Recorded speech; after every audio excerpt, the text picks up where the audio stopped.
Опа. Не съм попарал. Да, хвани хубаво, защото иначе ако не хвата не ти е добре и упражнението няма да стане добре. Не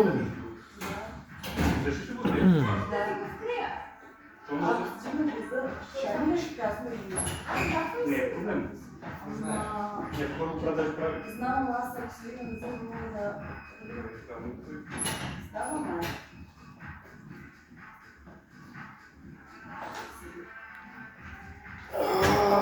Внимавай да не се удариш, да пускаш. Много боли е тук, брат. Е тук. Около китката ли? Къде ми сочиш в момента? Точно е тук края. Виж ми палеца къде. Точно в края. В края, до котрето. До котрето. Ама така надолу, насам? Да. Значи е по-скоро към китката. Да. Еми, защото се сяга китката.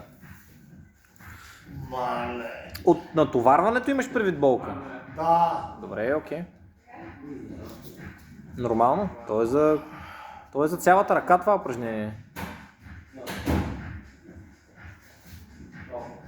Внимавай.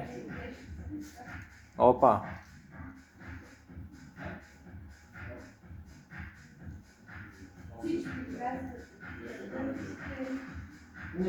Добре бе, става малко по-добре.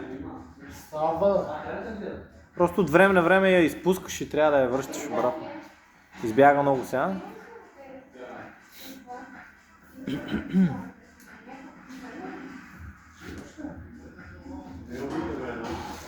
Хлъзга се ласка. По-добър вариант вече няма.